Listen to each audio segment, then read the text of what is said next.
fully online and gradually become hybrid, as we are doing today. In our school, we have 9 research groups that will fill the webinar each month. And today's webinar is actually the last webinar this year.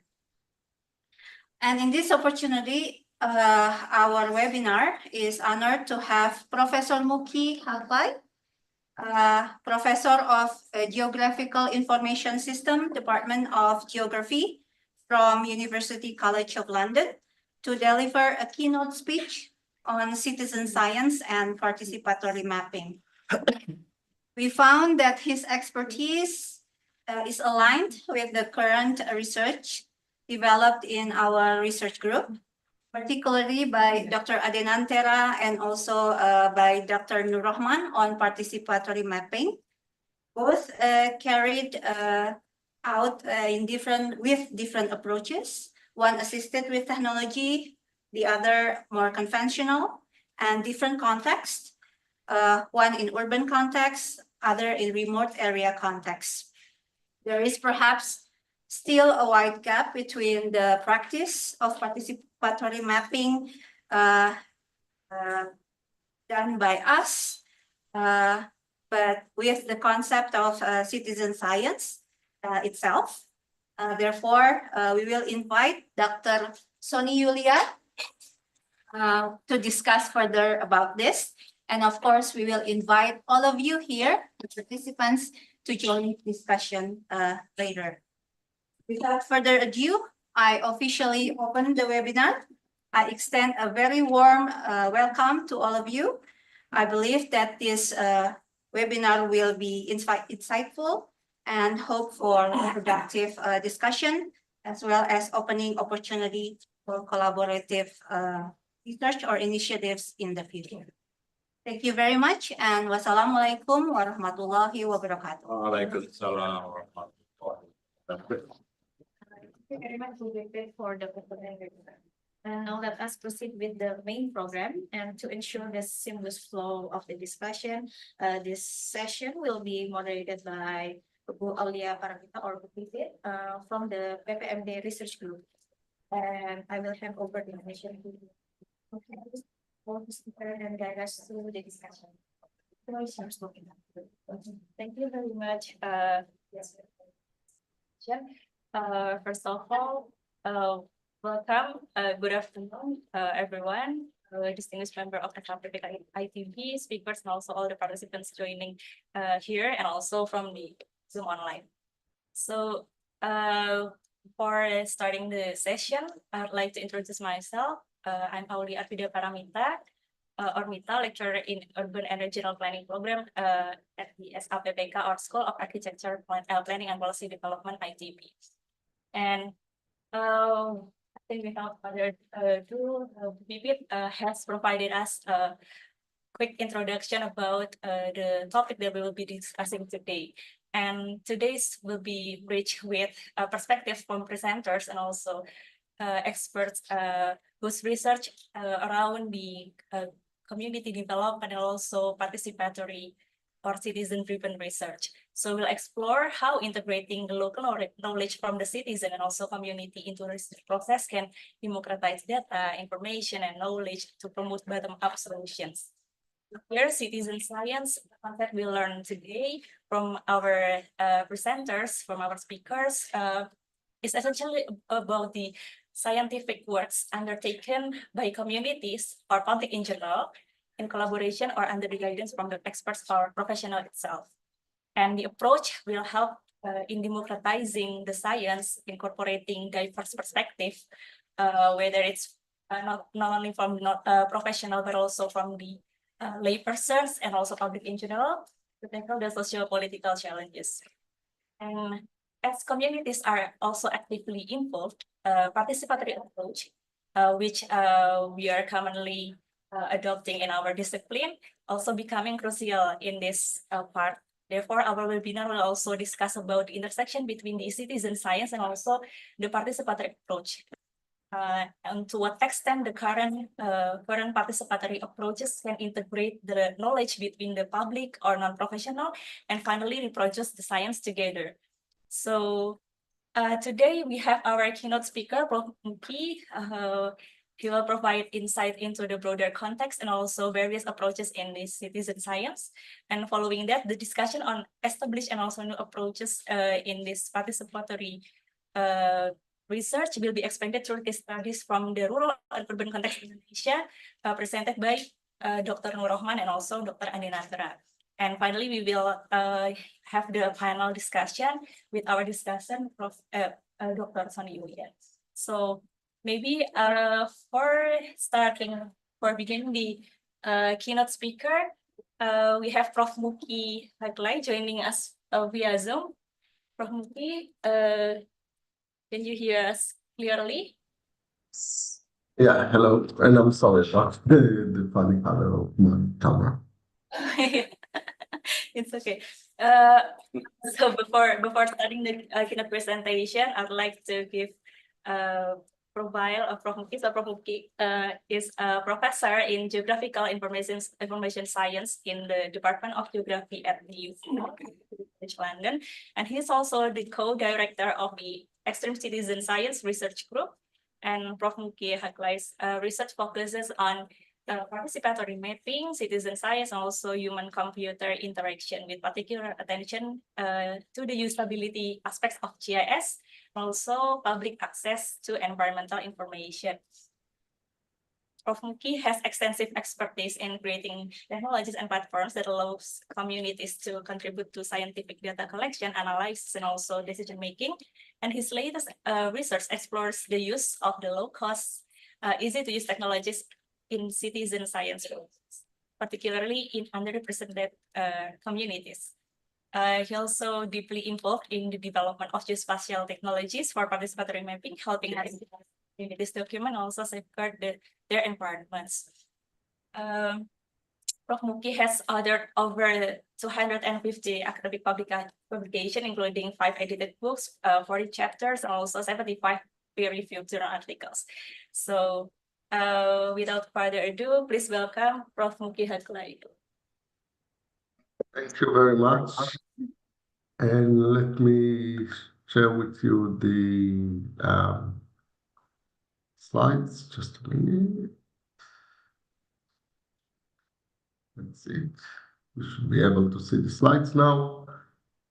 Let me wait. Yeah, I see that you can see them. Okay, so let me just change that also, so nothing is hidden, and now we can start. So I'm going to cover in the next 20 minutes the whole area of both participatory mapping and citizen science, and I hope that it will help you to see the link between the two. So let's start by kind of thinking, my personal context actually is very relevant here. So before I went into my undergraduate studies, which was in the early 1990s, there was already a lot of research on participatory mapping by Robert Chambers, by other pioneers in this whole area. And this activity was called participatory rural appraisal, and later on participatory learning and action. And it's actually still the concept and the ideas that came out of it are still very common and very influential in the whole area. In the 1990s, while I was doing my undergraduate studies, and especially during my PhD, there was this kind of awareness to the new abilities of digital technologies. So there was a discussion between participatory geographical information system, which came directly from the participatory rural appraisal people, and public participation GIS, which came more from the global north. And there is all sort of paper that are trying to find the difference between those two terminologies, but there isn't much difference, and actually there is a lot in common. As 2000 started, the term or crowdsourced geographical information started to appear, especially with contribution from Michael Goodchild. And especially towards the end of the decade, people were more starting to talk about participatory sensing with the ability of mobile phone that started to appear. The smartphone was emerging since 2007. And finally, as we're getting into the 2010s, we are talking about citizen science. So you see that the terms are actually linked to each other, and what you will see in the next few minutes is how they are linked together. So I'm going to kind of cover really quickly how the evolution of geospatial technology. We'll see how they moved from public participation, GIS, into citizen science. I'll cover with you citizen science activities, so you see that there is a lot of potential in that, especially in the urban planning area and in other urban management issues. And finally, talk about policy for citizen science and further resources. So let's start with the participatory mapping to citizen science. So this is how GIS was looking at in the end of the 1990s. It was not connected. It was all based on computers and was based on technologies that are desk based, and you would think about facilitated processes. So in each process you would need to have a facilitator, because the people that you engage with had low level knowledge of technology, and the technology itself was too complex for someone to run. On the technical side, you needed to get information from the government and include it internally. By 2003, it was possible to start having very early example of internet-based technology. But you can see that, say, the navigation at the top, the fact that you need to click west, north, south, east, just doesn't make a lot of sense. But what you have in this process is a collaborative and deliberative process that is paper focused. So all these icons are representing a green map that was created by community deciding what kind of green activities they would like to share around. And the process naturally in the early 2000s would be paper focused, where people were first of all recording information on a paper and then transferring it into the digital form. Remember, we're talking now about something 21 years ago. The technology itself was very expensive. It was developed by some small environmental organization, a green IT company, and the base map, buying the mapping information itself, was very costly and complex, because the producer of the map didn't know what will be the roles of the internet. But we're starting to see things appearing online. And by 2006, something that is now taken for granted, Google Maps and the ability to present information on top of Google Maps, actually appear in the scene. And in the very early example that you see here, the same map that you've seen in the previous slide is now looking something that doesn't look too unfamiliar to you even 20 years later. So the technology started to consolidate and become a common structure for it. And what you can see is still the process didn't change much actually from the previous era, from the previous slides, because we were still going around communities and talking with them about their different activities and what they are interested in. But the Google mapping and the API and the ability now to link things and present them became so much easier. And also you can see that the user interface improved, which made it more accessible. Yet, even in 2006 and into 2009 in the UK, there were relatively few people with internet access and with the ability to use this information. And then came OpenStreetMap, the mapping project that is like Wikipedia and allow people to record the mapping again without taking it for granted. But it started 20 years ago at UCL. And it demonstrated the ability of people to do the physical mapping at a scale that was not possible before. You need to take into account that the other project until this stage, participatory mapping was done with maybe 20 people in the room or less, and here suddenly millions of people can participate. On the social side, you had mapping parties and pub meetups and all kind of activities between the different people who became enthusiasts, most of them young men. And also, there was a community-led and open source software that developed in the background of it.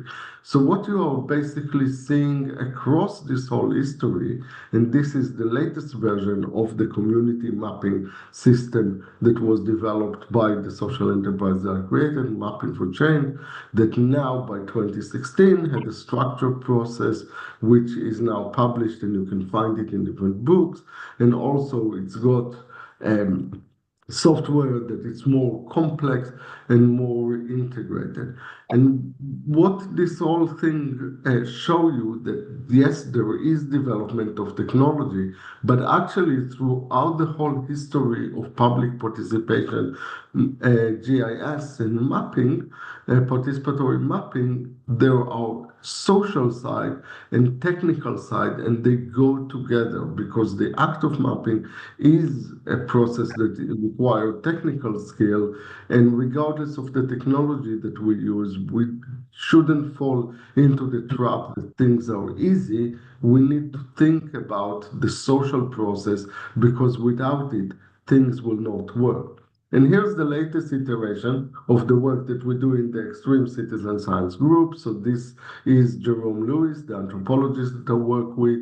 He's in Cameroon and is discussing with the community that have some discussion with logging company about the protection of their resources. And what it does is start with a free and prior informed consent, something that emerged through the participatory learning and action approach, and asking the community what information will be collected, what will be shared with whom, and what kind of things are important to them. This leads to a process of describing the different resources that are important for them in a pictorial form, because here again we're talking about people who are very limited in reading and writing, and we want to engage them in the process. Not only we select what will be collected, we also group it in different ways. Once the information is agreed on, we are using a software called SAPPK that developed by the Extreme Citizen Science Group, and you can see the pictogram, the different bits of information represented on the software. And that design in such a way that the anthropologist in the field can take the images that they agree with the community and overnight create the software. So it's possible to do things like this. So it's a decision tree. And if you can see, this is about illegal poaching. And we start from say on the leftmost side, describing that you found a dead animal. What did you found? You found an elephant, or you found a gorilla, or pangolin, or blood on the ground. And then you can take the next stage and take a picture or recorded audio. It then take a location, and then finally there is approval. And the thumb up is something that we develop because we've seen that the community understand that better. And with the software, we then go and train the community on how we should use it. And then there is collaborative data collection by different members of the community. And in those situations, you also have to remember that the phone is not being used only by one person, but actually sometimes as a resource for several people. Most recently, we also developed the tools to allow members of the community to see what they have collected. So we now have the mapping tool that allow people without reading and writing to see what data they have collected. And what is interesting from this approach, which is combining citizen science and participatory mapping, it demonstrated that regardless of literacy or technological ability, with enough resources, anyone can create citizen science and participatory mapping with any community on earth. And you can see that they are even drawing their own icons and information that they want. Secondly, the research also demonstrated that people can be very sophisticated in their data information. So we had, for example, in the Masai Mara, people collecting over 150 types of plants, or in Ethiopia, demonstrated that people can digitize on their phone quite complex polygons. And again, we're talking about people with very limited technical ability. And we've done that in 21 projects across the world, and we continue to roll it out. And that demonstrates the point about the ability to do that. So what we can see is that PPGIS was both limited and enabled by technological aspects. So you see how hardware, software, data, network speed, where the data available, all these things are kind of influencing the way that we can use participatory GIS and participatory mapping. But the public participation part that you need to really think through and consider the social practices in which it is working, which community you are reaching and how it is being reached. And what is interesting is that despite these 20 years of development, some of the challenges that you've seen me showing very early on, they are persistent. Communities still have a digital divide gap. There is still issue of access to data and so on. So let's run quickly through citizen science activities. The citizen science was already recognized in Europe very early on in 2008, when the head of the European Environment Agency was pointing out that often the best environmental information come for those closest to it, and therefore they created an app at that time available in the browser, where they invited different people from across Europe to start contributing information about the quality of the water in their beaches as a way to enhance official information and inspection. And you can see that people just can provide this information, and the European Environment Agency share it as a demonstration of citizen science. And that supported the whole development of citizen science across European projects.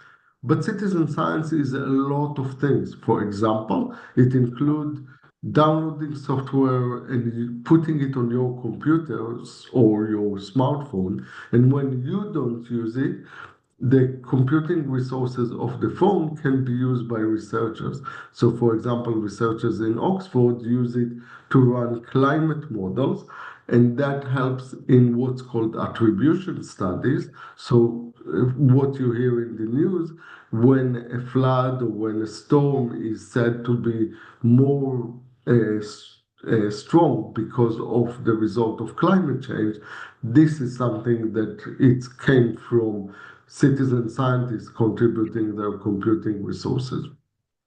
Citizen science, much more relevant to urban planning, is participatory sensing, which I mentioned earlier on. And that can be, for example, to use application that allow people to measure the level of noise.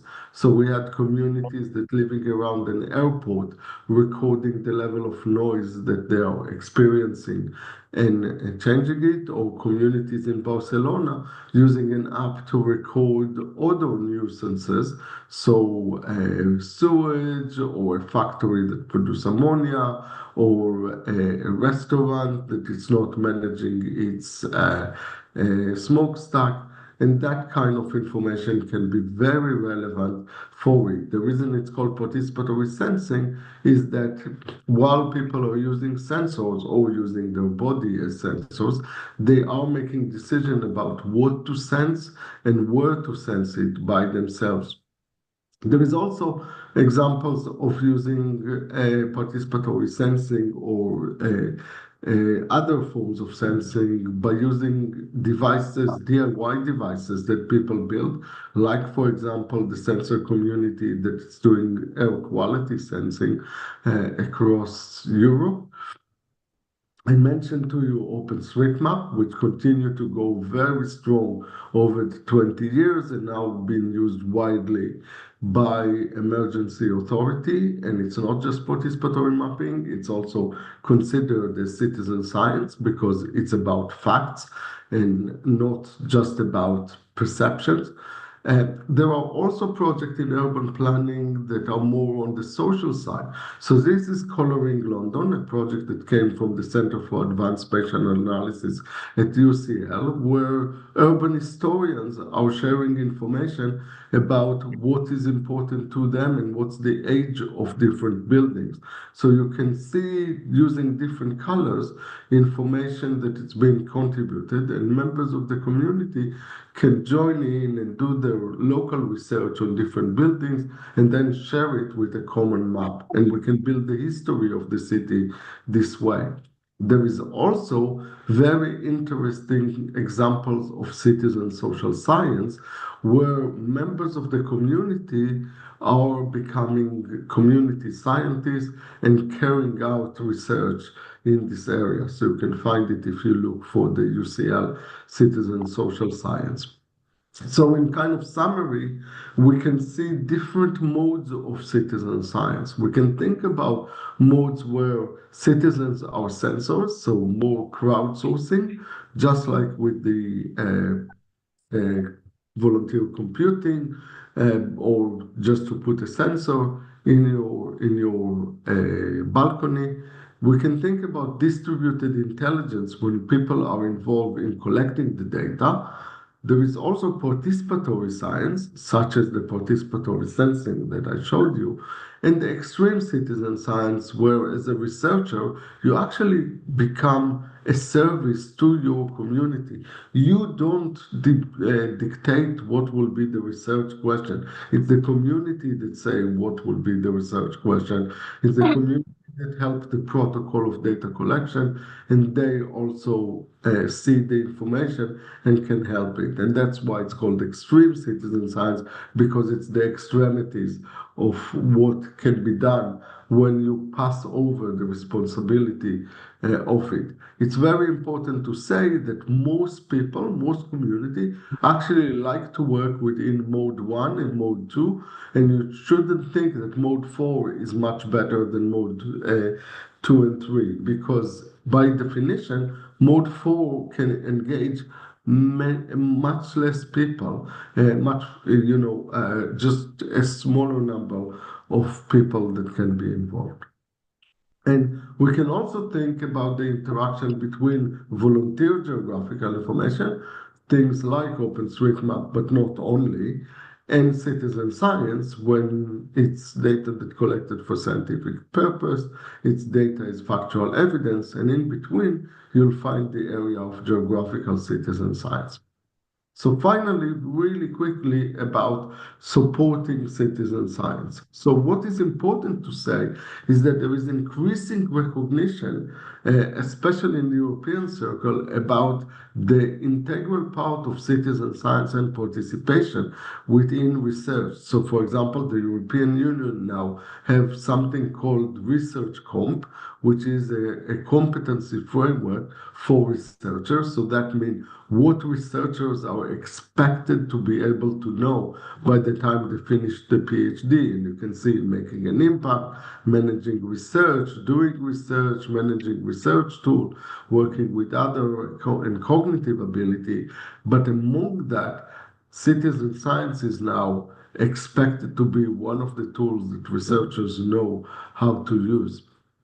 Same thing on the international level, we have the UNESCO recommendation on open science that expect all universities to include aspects like open engagement with societal actors, which also include scientific volunteering and citizen and participatory science. And if you want to find more, you can go to the website eu-citizen.science, where the European Citizen Science Academy is hosted. And you can find there a lot of resources on citizen science and also even courses, introduction, and other information. There is also another course called Pattern that creates free training material in the area of open and responsible research and innovation, so science communication, gender, inclusion, and citizen science are available there. And finally, in the area of geographical citizen science, there are free book, open access book that you can find both on UCL Press, but also there is a big book called The Science of Citizen Science that you can find and use for your purposes. So to summarize what I kind of gave you really quickly over the past 15 minutes is that citizen science, volunteer geographical information, civic science, community science, and other kind of terminology, they are all different terms for very similar things, but they are all very complex socio-technical system, and we need always to think about the social aspects and not just think about the technology. There are a lot of activity that fall under this area, and they can be deployed in many ways, and you can tailor them to the different problems that you do. But there is also resistance and challenges from different institutions to accept it. That was true for participatory mapping 30 years ago. It's still true today, and we need to kind of have the institutional transition. But we also can enjoy the fact that there is much more support, and kind of major research funders are now supporting this whole area. So thank you very much.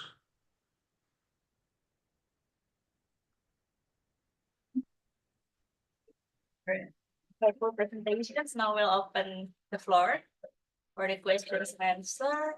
Maybe if you have any question, you may raise your hand or type in the chat column from the participants joining online. Oh yeah,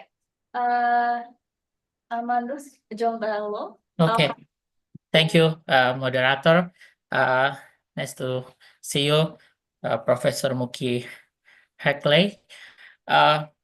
Seems to me, my practice in FPIC, free prior informed consent in Indonesia, we do the participatory mapping from the concession area in Borneo, Kalimantan, and we collecting the data with the community. But the problem is how to recognize technical and legal aspect to doing together, because Indonesia just don't agree with participatory process.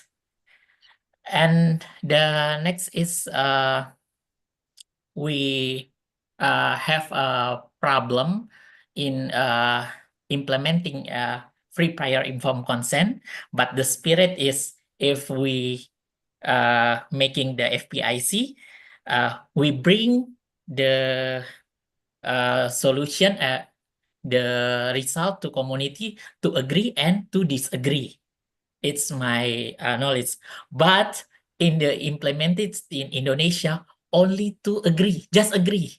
They don't making the opportunity to disagree. With your presentation, we need the suggestion how to making the participatory process to combine technical and legal aspect to running together. Okay, thank you. So I'm not familiar with your specific context, of course, that's not my expertise, but we have encountered issues in Cameroon and in DRC where we've done the work in the past. And in those situations, first of all, the whole process is to create an agreement with the community. So what we're doing is sometimes not about just doing that on a paper form, which sometimes UCL in its ethics committee demanded us to do, but actually recording it on video or doing it verbally, or as you see in the picture, doing it as a community meeting.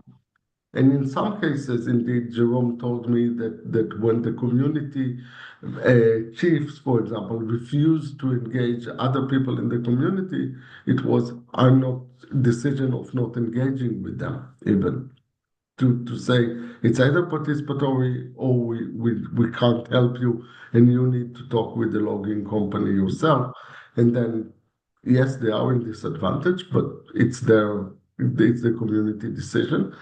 And in the situation where we do that, we actually trying to deliberately use some examples of negative outcomes.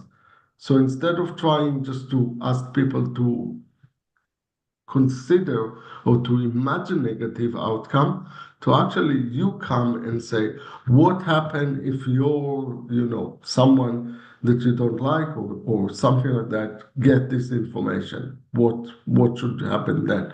Or other scenarios that actually help visualize people where there can be controversy. So instead of trying to avoid them, to kind of gently find examples where they can be discussed. So I'm sometimes calling it that a lot of time, one of the problems that comes from the way we approach technology is we always mention the upside. Oh, technology will do great things. Oh, it's faster to transfer things with digital forms. But actually, it's less accessible than drawing on the ground. It's less effective than just having a paper and everyone standing around the paper. So if we are both thinking about the upside and the downside, we can have a better discussion, I think. So that's maybe helping towards the question that you asked. So giving the perspective to the government, maybe from the upside and downside of the proposed participatory process, maybe one of the key solution that can be used in this case. Is there any follow-up question from Pak Amandus? Or Yeah, thank you. Yeah, we doing the participatory process only just making the map, but we don't making the social transformation. We just collecting the area with community, but we don't deliver what is the benefit. But this is the lack of one of process FPIC process in Indonesia, based on my experience in FPIC process since like 10 years later. Thank you. Thank you very much for your question, Pak Amandus. Is there any other question from the students or our colleagues here or in the Zoom online? From the chat column, is there any question? Not yet. Oh yeah, we have one question. Prof. Muki from here. Thank you, Prof. Muki. Nice to see your presentation. I am Isnu. So I have a similar question with Pak Amandus before that. Do you have a perspective or experience from your research, which the citizen science can produce some kind of the counter mapping activity? That Pak Amandus mentioned about the problem in Indonesia is that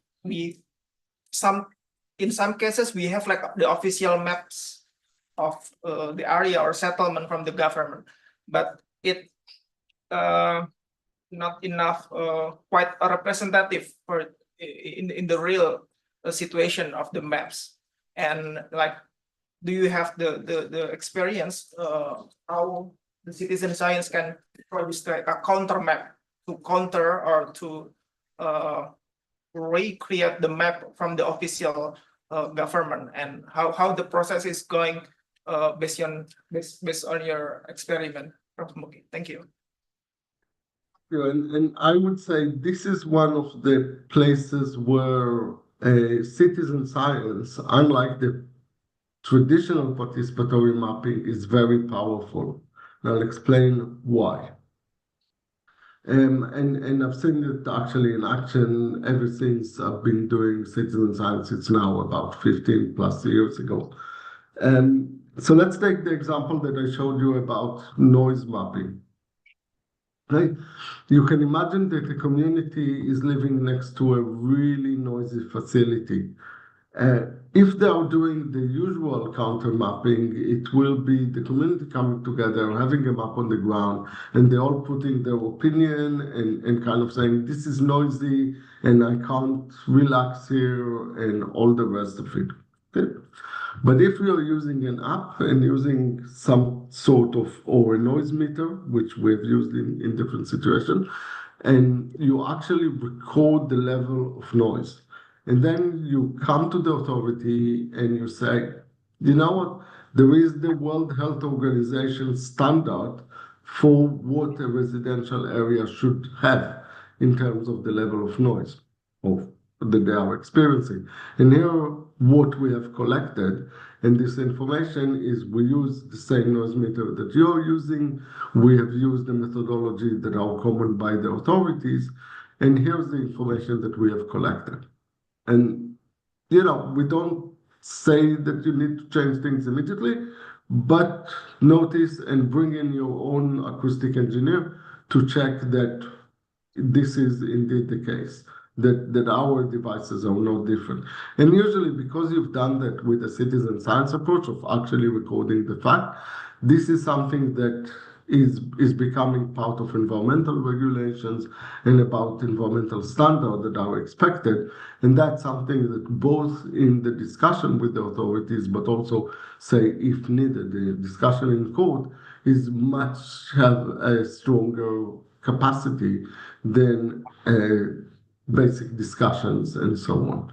So that's something that citizen science, especially, and it's not just this case, also in the United States, there is something called the bucket brigade of people taking samples of the air that from petrochemical factories and capturing the examples of what pollutants have been released. And again, that's being sent to the lab, it's analyzed, you get exactly what is available there. And it's not just saying this factory is killing us, it's demonstrating what information is coming from it. So this is something that is worth thinking about, because in the kind of historic approach towards counter mapping, it's more of a tool to bring in opinion or bring in perceptions or bringing other things. And that's important. I'm not saying that it's not important, but bringing also the facts make that a much stronger tool. Thank you very much, Prof. Muki, for the insights and also perspective from best practices, and also from literatures that presented before. And now we are going to move to the next presenter. We're going to have two presentations about urban and rural areas, case studies of urban and rural areas in Indonesia that use participatory approach in these cases. Our first presenter, Dr. Nur Rahman Wijaya, I would like to give the time for you, but before, maybe I'd like to give a short introduction. So Dr. Nur Rahman Wijaya is a lecturer in Urban and Regional Planning program at SAPPK ITB, and Dr. Nur Rahman's academic expertise is centered on urban planning, climate change adaptation, also disaster risk management, with particular focus on integrating environmental management into urban development. And his research address critical challenges faced by urban areas in Indonesia, such as land use change, then climate resilience, and also integration with the RR into planning process. And he also has led numerous research projects and also community-based initiative aimed at enhancing urban resilience and sustainable development. And today, Dr. Nur Rahman will discuss social mapping in remote island of Eastern Indonesia, challenges and opportunities in the remote islands or 3T areas. In Aru Islands, use participatory mapping to address regional disparities in disadvantaged, frontier, and outermost areas. Through community empowerment and digital literacy, residents can actively identify local resources and shape their development priorities. So let's welcome Dr. Nur Rahman Wijaya. You may have your presentation. Thank you, Bu Mita, for your introduction. And yeah, today I would like to present the research project. Actually, this is the community services that we have done 2 or 4 years ago. So the title that I would like to share is about the social mapping to identify the issues and the potential strategy at the local level or at the community level with the case in a remote island of Indonesia. So here is my presentation contents, including backgrounds, objective and motivation, methods, the activities, and key takeaways, the challenge and the anticipated strategies to do the social mapping. As we know that Indonesia, one of the country facing the challenge of the regional inequality. And this is the significant issue in Indonesia, especially we know about the 3T, disadvantaged, frontier, and outmost regions. The difference in the quality and quantity of resources, both natural and human, like capacity and capability, are one of the drivers. In efforts to improve the resources in 3T regions been implemented by the governments, local and also the central level, and as well as by other parties. However, the performance and sustainability of a plan, policy, and program sometimes do not run effectively and efficiently. This occurs due to the low level of public understanding in identifying issues and priority handling needs that are needed, as well as top-down policy, mostly generally do not understand the characteristic of the community matter.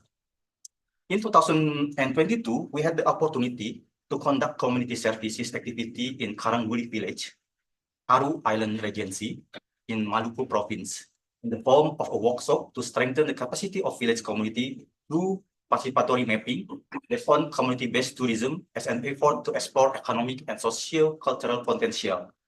Karangguli Village has the potential for a superior tourist village in the form of mangrove forest tourism and natural resources, but is still constrained by aspect of promotion and value-added economy as well as the capability of its people. Then in 2023, we continue community services activities in the same village location in Karangguli Village, but with a focus on increasing community understanding in the bottom-up manners through strengthening village digital literacy. We had held a workshop on the importance of digital literacy and creating a brand for a Karangguli Village, which can then be promoted and disseminated through social media. This activity has resulted in a synthesis of local cultural value and the potential of local superior resources, and is continued through promotional videos and social media promotion. In 2024, so we plan to another motivation, like to strengthen the capacity of island village communities in one form of effort, not only in the tourist village, but how to we can improve the quality of village communities so that they better understand and are aware of the importance of identifying issues and potentials appropriately according to the unique and characteristic of the region they have. Based on the result previous community services activities and the result of correspondence with the local government of Aru Island Regency in Maluku Province, we propose community service activity with focus on increasing community understanding regarding the implementation of the rapid participatory rural appraisal that Professor Muki has explained before. Is like the historical of citizen science, including PRA, one of the methods to increase the participatory methods for islands village community. So PRA is a participatory village assessment study.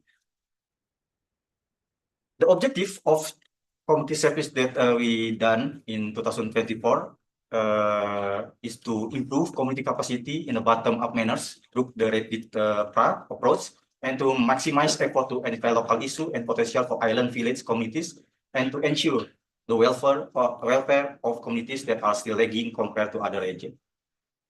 What the method that we use social mapping is one of the tools in the participatory approach used to visually represent the social structure, dynamics, and resources of community. It helps identify relationship, asset, vulnerability, and access to services within a specific geographies or demographic area. Social mapping is employed in community-based planning to engage stakeholders and gather insight about local conditions. The study area, so we find another community village. There is Walmart Island. It is located in the Aru Island districts. Maluku includes there are 3 villages: Galaidubu, Siwalima, Jela. Sorry, 4 villages: Galaidubu, Siwalima, Durjela, and Wangyang village. This area is designated as a planning area for industrial cluster, fisheries, agribusiness, marine ecotourism, and middle small enterprise. The fisheries potential in this area reached 2.6 million tons per year, the largest in Indonesia. However, the challenge include limited access to capital and technology for fishermen. Agriculture in this area also produce seasonal fruits and vegetables. Per oyster cultivation has significant economic potential. This community service activity aims to increase local capacity through the rapid participatory rural approach, using workshop to align initial research with stakeholder input.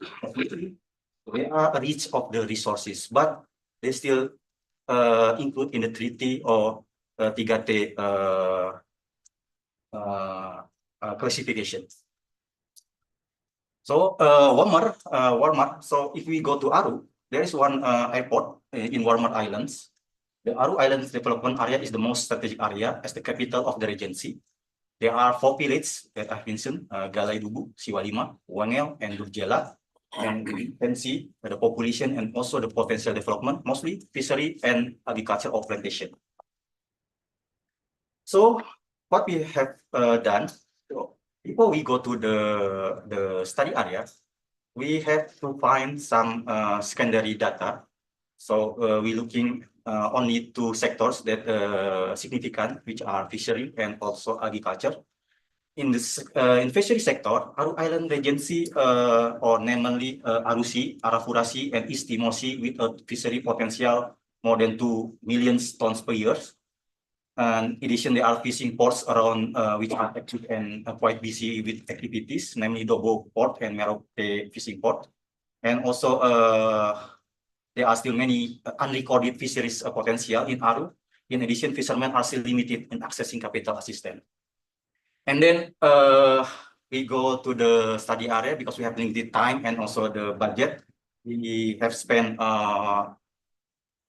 about a week to do the interview before we doing a social mapping. So we did the interview with some fisheries, and fishermen said that actually they get a lot of fish, but sometimes they only sell to the market. But because they don't have received incentive training and empowerment from the government, so that existing fishing group are also less active in developing their community. Second, the agriculture sector, we also do the field observation. and there's potential agriculture product like fruits and also vegetables and etc. But there's no rice because the island is not suitable for the rice field. And then we did the interview, and the chili and vegetable are commodity with the highest market demands because most of them like spicy food. However, food such as watermelon, papaya are also a great demand in the market. In addition, the condition of the land is relatively good to be used as planting medium for agriculture commodities equipped with sufficient water resource. But the problem, the red color, the land is not privately owned by themselves. The high price of fertilizer, still importing several commodity from outside, like the seeds, limited application of agriculture technology, and clearing of forests for agriculture land. So this is the community service activity that we have done with divided by 4 parts. First, after we did the secondary collection data, and then we did the primary collection data by the team. We invite the students, undergraduate students, to participate in this community service. And then we did the field observation technique and interview with various groups such as fishermen, fish trader, local farmer, and village government official. This is very useful for training the initial analysis that has been carried out through secondary data. The result of this primary data collection provide a clear picture of the great potential possessed by the Aru Island regions. Then, after primary data processing, the next activity is workshop attended by representative of regional agency or local government in the Aru Island Regency. The purpose of this workshop is to confirm and obtain input related to programs that are being or will be implemented in the Aru Islands. This workshop will be also useful for designing and preparing the next activity, namely social mapping with the village community. And then the third, we did the social mapping. It's the last activity in a series of community service in the Aru Islands. This participatory method is used to dig up information directly from the local community with the help of a simple map or plan that describe the condition of the area, distribution of problem location, potential resources in the area. So we we have initial map, and then they have to describe or give sticky notes what are the potential or what the problem in this area. Through this approach, participants from various levels of society, such as a farmer, fisherman, and village official, are invited to describe their area visually and identify together the potential and challenge that exists. The last one, so there are key takeaways. There are challenges, and we need to anticipate if we want to do the social mapping. First, because the geographic isolation of remote islands often make them difficult to access. So we need to check the weather and also the transportation schedule agenda. So it's not easy. Sometimes we want to go next week, but they said there's a typhoon over there, so we have to cancel the flight and etc. And then infrastructure deficit such as lack of roads, electricity, and internet connectivity further complicate the data collection and communication process. They only have one SIM card that can only use Telkomsel. They cannot use another SIM card. So provider. So we may use another tool option. So just only the conventional, just use paper and pen. Yeah, color pen. Yeah. Cultural and language barrier also pose a different obstacle. Sometimes they cannot understand what we are talk. So we need to engage to local heroes or champs or representative of communities in this area. So the local participant is another challenge if you are doing a social mapping. But if we prepare by ourselves and use the innovative solution, I think we can do this social mapping better in the future. So this is our teams. You can see if you want to see the video, and then thank you for your. Thank you, Pak Rohman, for your presentation. We'll keep the Q&A session later after the panel discussion. So we'll move to the next presenter by Dr. Andinandra. Pak Andinandra is a lecturer in our department, Energy and Planning, ITB. his academic interests focus on urban studies, particularly in the areas of fiscal decentralization, health policy, and also disaster management. He also utilized advanced quantitative and spatial analysis method, including spatial econometrics, big data analysis, and also machine learning. To explore public policy impacts, local governance, and urban health outcomes. This research also examines the interaction between local governments, communities, and other stakeholders in the context of urban planning and development, with special focus on community participation and the effectiveness of decentralized governance system in Indonesia. And Pak Adinantra's latest project relate with his presentation today about enhancing urban slum land consolidation, leveraging drone-assisted participatory mapping for inclusive urban land consolidation in Cimbangkong, Bandung. It will explore the innovative use of drone technology to support land consolidation in urban slums. And this project aims to address the challenge of informal settlements, poor land and fragmented property rights that are common in rapidly urbanizing cities like Bandung. Please welcome Dr. Andinantara. You may have your presentation. Thank you. Share my first.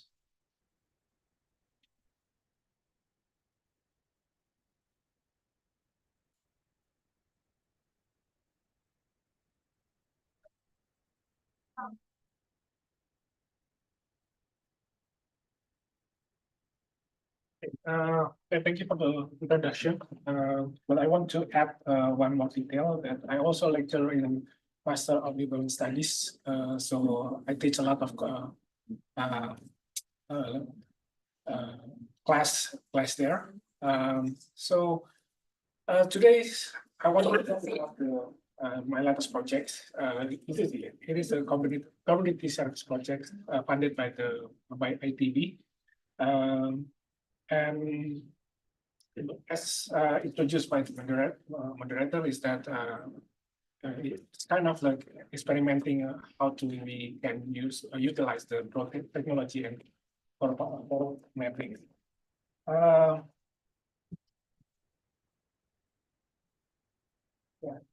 So my overall presentation for this afternoon, I want to divide into two parts. So the first part is I'm going to talk a little bit about the kind of history of the participatory mapping based on my experience. So I prepared the these materials based on some of the materials on participatory mapping and approach and more theoretical, but I will switch to talk about a little bit experience. How did I come across with the participatory method? So, and then I will later on discuss about the Cimbangkong project. So I hope you can see the connection between the two materials. And I will conclude my presentation with some lessons learned. So the participatory mapping and participatory approach emerged as probably one of the big motivation as a critique of the conventional or established practices in mapping or in data collection. This is more top-down perspective, and it's always like exclude local knowledge, and there is an imbalanced power dynamic between the external actors and the local community or local people. So in particular in mapping, the traditional Cartesian cartography that you will probably quite familiar is based on the science and geometric principles, and with the great emphasis for precisions, how to make a very precise maps, uniformity and objectives, kind of and following certain standards. So I came across with the reports. It was like when I started. I just fresh graduate from ITB as a urban planner at the time. So I joined as a junior interns in the NGOs, and I worked as a community organizer. And at that time, I was assigned to facilitate the community in Majalaya to produce what I call now the counter spatial map. So every time there is a project from the government to produce a detailed spatial plan for the Majalaya sub-district. But the process is far from participatory. So there were many dissatisfaction from the community. So we facilitated the community to create their version of spatial plan. And we at that time we adopt the approach from PRA, participative rural appraisal. At the same time, I was fortunate to meet Robert Chambers when he visited as a speaker in an international conference in Bandung. So it was very inspiring. So basically, the participatory approach is a means to provide opportunity for the local community to express their views, their voice, their priorities. And we know that some forms about maps or some analysis are far from familiarity to the community. So at that time we tried to develop a method that are quite familiar. Community are familiar enough to be engaged on. So the process of participatory methods is very helpful at the time. So about the participatory mapping, I remember at the time we used like large maps. Is like the large map, and then the community members are invited, and then they sketch, they write their resources and about the issues and so on. So using that tools are very helpful to have local people to express their view, their opinion, and so on. But the downside is that the map produced by the communities doesn't follow any formal standard that probably recognized for the formal spatial planning process, right? So it needs to be transformed into other form or other formats so that it becomes acceptable for formal spatial plan process. But it's not an easy process, like as mentioned as one of the participant who asked Professor Muklai that there is the authority or the government often were not kind of like reluctant to accept the views or the format, the version from the communities. So there was a challenge about how authoritative is the maps produced by the community that is generated through the participatory process that did not follow any like very standard or very formal rules of discussion or process. So that's why one of the issues is how can we improve the outputs from the participatory approach so that it can fit with the expectation from the formal procedural process for in spatial plan or development planning process. And there is I want to highlight about why participatory rural appraisal or participatory approach are very popular is that because it foster inclusive and accessible engagement with the local community, and it helps to foster empowerment partnership. I think the most important thing is ownership. So the maps or the analysis that the community conducted, they own them, right? So the sense of ownership about the information and the knowledge is very important here. And because we use at that time we use very low cost and simple tools, like for example, as Dr.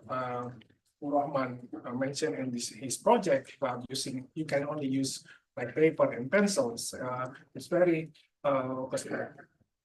and some information generated from the participatory process is more contextually relevant, and usually because of the sense of ownership, it can ensure some sense of sustainability of the outcomes later on.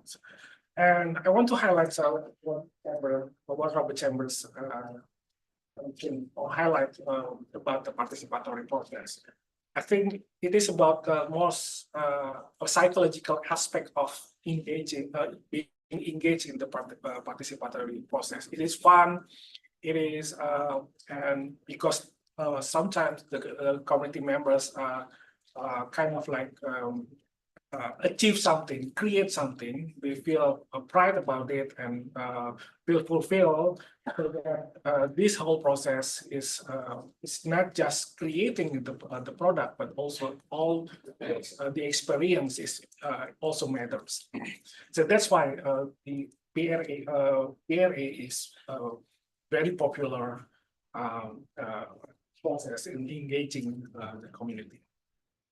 But the problem, the challenge is still still remains, is that how can we integrate the result, the view, the insight, the knowledge that we generated from the participatory process into the formal process that requires some certain standard structure. So when it comes to technology, so as Professor Muklai Professor Muki has mentioned in the last 20 years, there have been some advances, major advances in technology, GIS. I remember that when I took the GIS class and when my bachelor degree is very completely different with the GIS class right today's. And then there's a drones or UAPs. Yeah, drones becomes more widespread, more affordable, accessible. You can buy one as cheap as like 3 million rupiahs in some marketplace or secondhand, and you can do some mapping with that actually. And we also have the plethora of mobile application like OpenStreetMaps, or you can use some Cobalt toolbox for the survey as a survey platforms, and we have access to satellite imagery freely and accessible, like Google Earth engine and so on. Back then, in 20 years, more than 20 years ago, I remember satellite imagery is very expensive. Then creating maps requires very at that time like it costs like $15,000 to $20,000 to create a map of a sub-district area. So it's very expensive right now.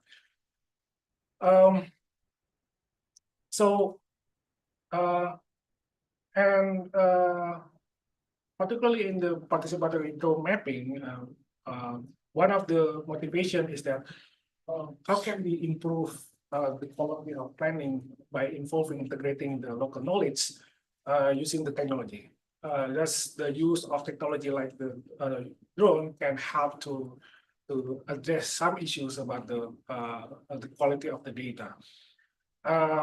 In other hand, using this technology combined with a participatory method, in a sense, can democratize the process of what was used to be called as like a very expert-driven process and become own and in the process that the communities can take active roles in doing so. And this motivates some of the question that I want to talk about in our project. Are there any benefits to utilize or to combine the using the technology in the participatory process? And then what's the extent or the nature of the community involvement as the use of technology changes the way they can participate? And what are the challenges? And then are there any balance? How the use of this technology can change or tilt the balance between experts' input or and knowledge, local knowledge? So these are questions that I want to discuss in the lesson learned method. So I'm going to talk about the project that I lead. There are two projects funded by the PPDM. So the first project in 2021 and this year, then in 2024. Basically, I want to experiment in different ways how we can utilize the technology. In the first project is how we can combine it with preparing for disaster preparation, disaster mitigation, and so on.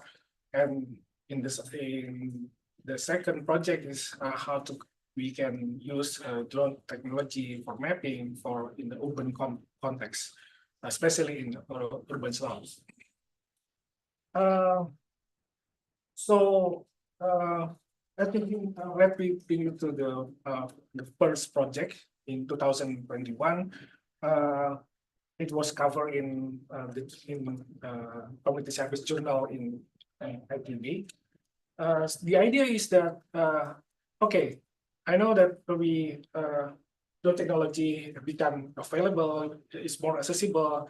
How about we can create one? Instead of buying one, let's create one. Let's build one. I joined with a team in the physics engineering department and create the prototype for low cost drone. So basically, I said the criteria is that all of the materials to build the drone must be available and must be purchased in at least in marketplace. You cannot like import directly from abroad. So it is something that available in local markets. So the team come up with the several design, and we finally built the prototype. And we use this, we experiment this the drone, and it flew, and then to capture some image. But there are some technological challenges and issues that need to be addressed later on. We also provide some training to how to operate the drone, and some trials on how drone mapping. It's not the fully participatory projects. So in 2014, I talked with my colleague who just finished his doctorate program here in America, and he's been active in facilitating the community in Cibangkong area. So the issue is that Cibangkong communities, especially in NW 5, is one of the highest density residential area, and some of the housing there are illegally occupied by the residents. Some of the land owned by the PPDM, our trains company here. And there have been like research in this area and about what kind of the strategy to address some slum area. So one of the solution about addressing the slum area is developing the vertical land consolidation. The idea of land consolidation is not new. It's basically if we have like a bunch of irregular parcel of land and buildings, and then let's say if we can consolidate, people will be to be consolidated, and then we can like try to flatten all the area and then start to create the new land parcel and building with the better design distribution. So that's the simple idea. And in vertical land consolidation is it requires making people who live in the landed house into the vertical buildings. So one of the requirement is that you need to provide some maps that have like comprehensive information about who the people who live there. But unfortunately, there's no reliable maps available. There is an effort to map, but it is like more or less a sketch map. So there's a demand about creating this map. So traditional parcel mapping often lacks of the precision and accuracy. So that's one of the issues. So we contemplating of how can we use the drone to create this map. So and we believe that it's not enough just creating maps. So if you just want to create maps, you can just ask the professional to create maps, right? We think that in order to be sustainable, you need to equip community some capacity how to conduct mapping using this technology. Our initial assumption is that because drone is now available and it's widespread, you can see YouTube that everyone flying drone. People are quite familiar about drones, so it's not something very alien for them. So that's the one. So we devised a strategy. Let's say let's aim that the community can do the mapping. So we train, we provide capacity building to do the drone mapping. And then after that, we also facilitate them how to process and how to create the maps and so on. So here's the project activities. We started with the recruitment of the community teams. We found some of the youth activists from the local community, and then we started with the briefing in the with the community, and then to agree when the training will be conducted, the location, times, and the availability for them. After that, we conduct the 2 days training, and it involves the class training and the field training. It follows with the after receiving training, the communities we assist the community to conduct the drone mapping. After finishing the drone mapping, we have a bunch of large number of drone imagery that need to be processed to become maps. Then there is a follow-up training in our school to process the drone images. The post processing also some of the process are conducted by the team. Then after the map is created, conduct a series of validation activities cross-check to get the ground truth about the data that we have here with the community leaders. And we also presented our result with the authority. And the project workflow runs like this. So we have drone, capture the image. We also established the ground control point to make sure the precision of the accuracy of the maps. There's a post processing. The processing produce a bunch of outputs. There's an auto photo, auto mosaic image, and then there's a digital terrain model and also a digital surface model.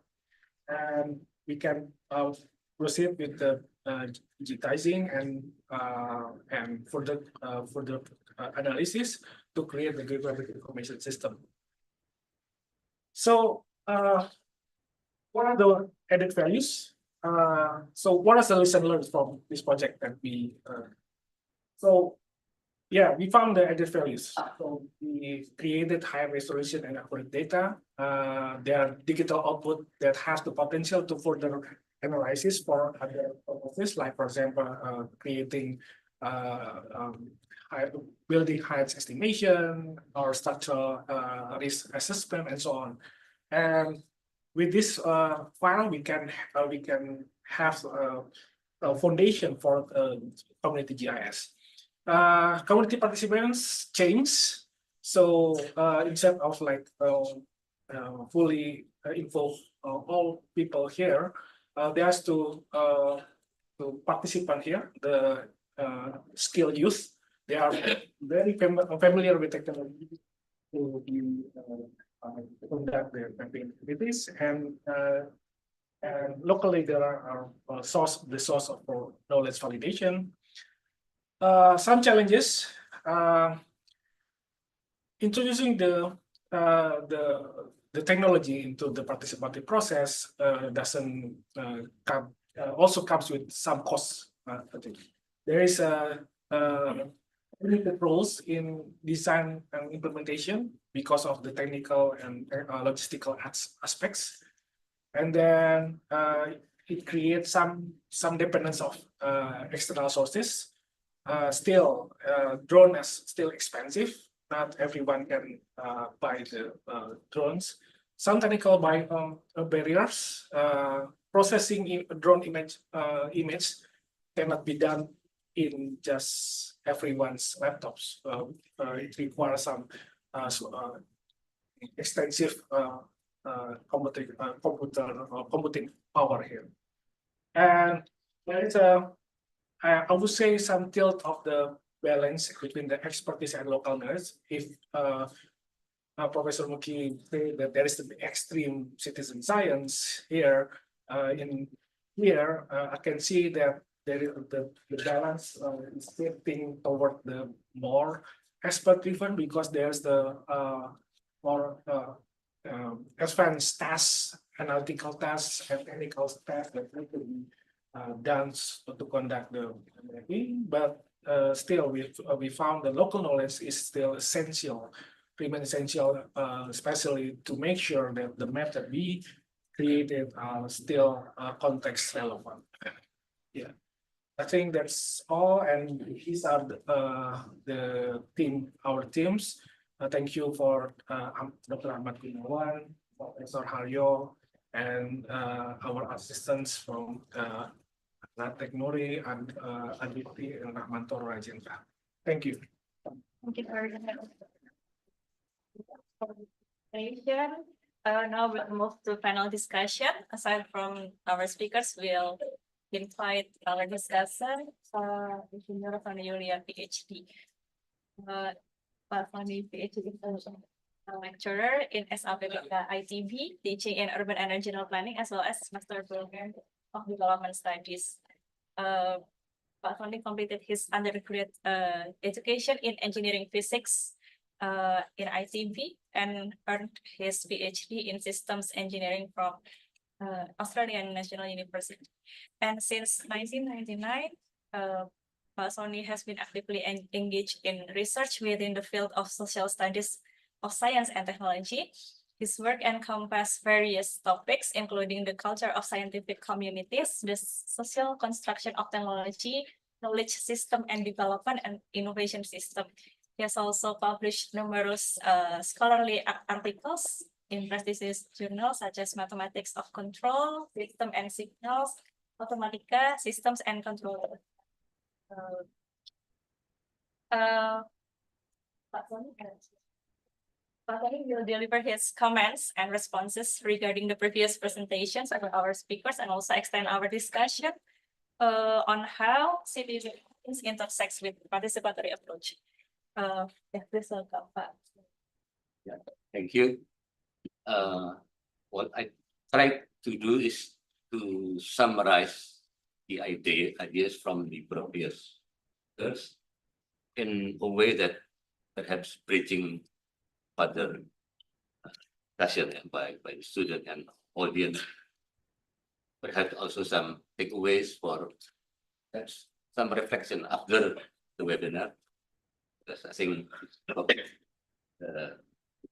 very current and perhaps should follow up with further future results. First, I'd like to thank Professor Maki for presenting your work and highlighting the state of the art of the field. I think I will make some emphasis on the relevance and importance of citizen science for us. ITB, at least in ITB, but also in Indonesia, because citizen science has been developing in the countries in Europe and United States, perhaps in part in Japan. But I think this field is quite new for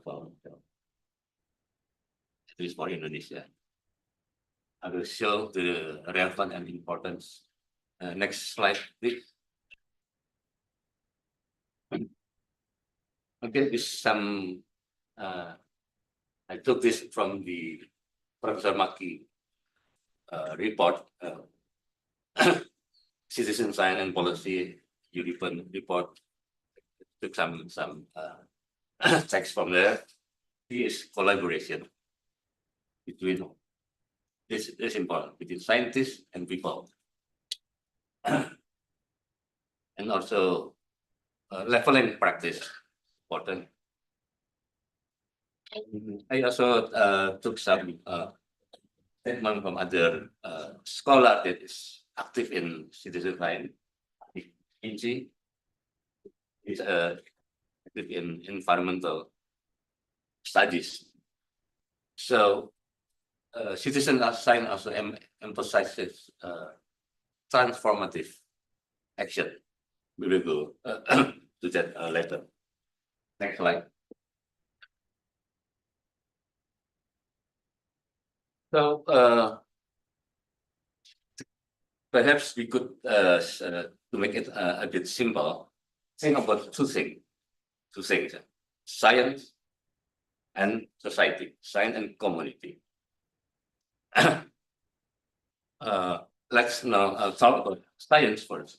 Why science is important, or what is science? There are many ways of describing science, but we could describe science as something like related to collective life in the way that's described by Bruno Latour. He is a scholar known in science technology studies. if we exercise scientific practice, usually scientists, right?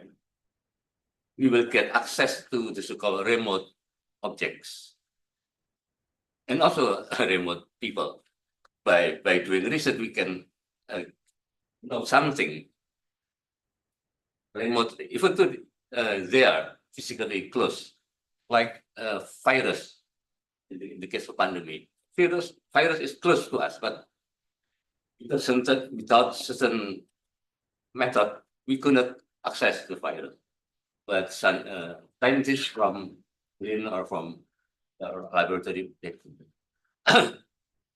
So, access to remote object. And when we get access to remote objects, we could become more sensitive to what happened around us. We could more sensitive, we could have we become more responsive. Being sensitive, being responsive, then we could get a chance for governance, for politics. We could have more aspiration. We would have more option for future. This is one way of describing science. It's the importance of science is very clear.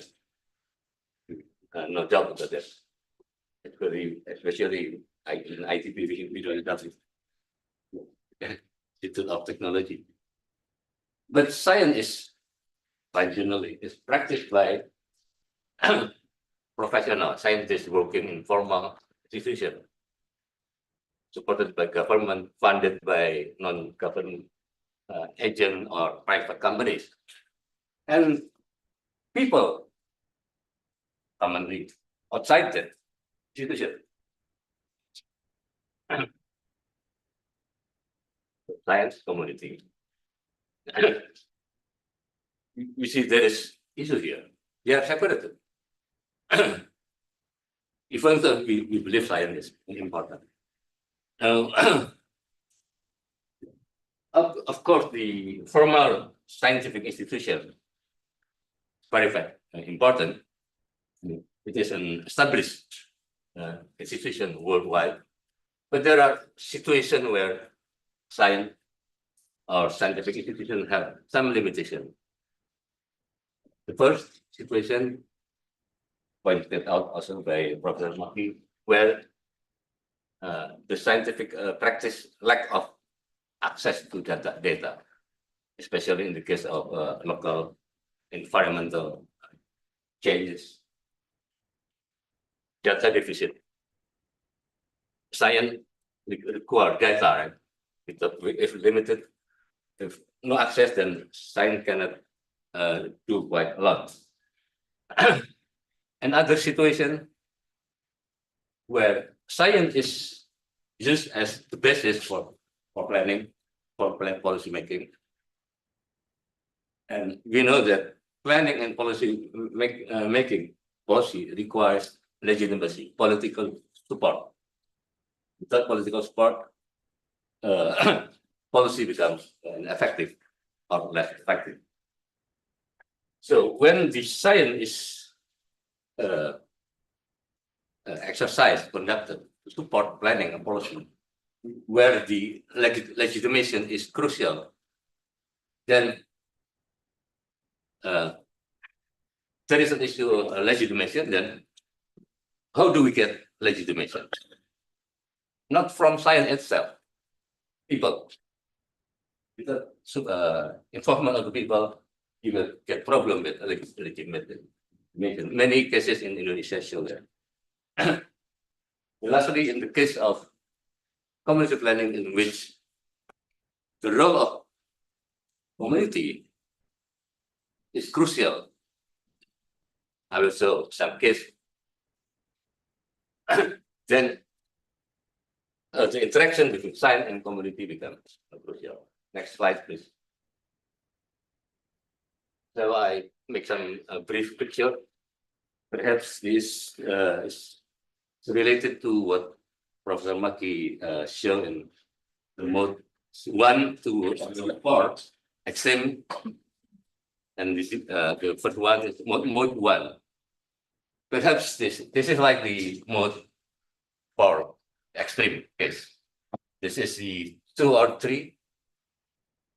I don't have one here, but there is another mode, the so-called diffusion.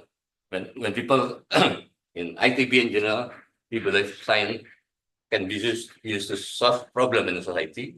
So we transfer knowledge. So only one direction. So perhaps this is mode 0, citizen science mode 0, not even 1. But we love this. Many scientists love it. So science is important, but they are a different domain, not the same domain. The society, with the community, with the public, with local people. But the issue is interactions.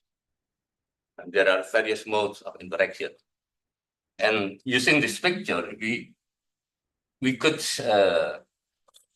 depict the citizen science as or the extreme, or mucky words, the extreme citizen science bottom word here. Where or when this is crucial. Next slide,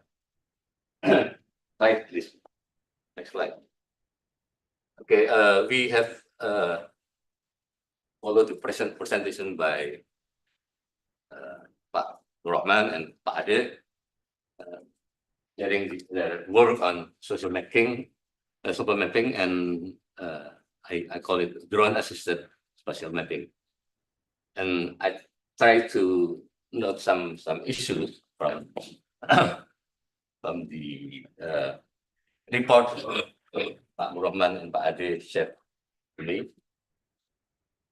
In the case of social mapping, Pak Rahman pointed his point here.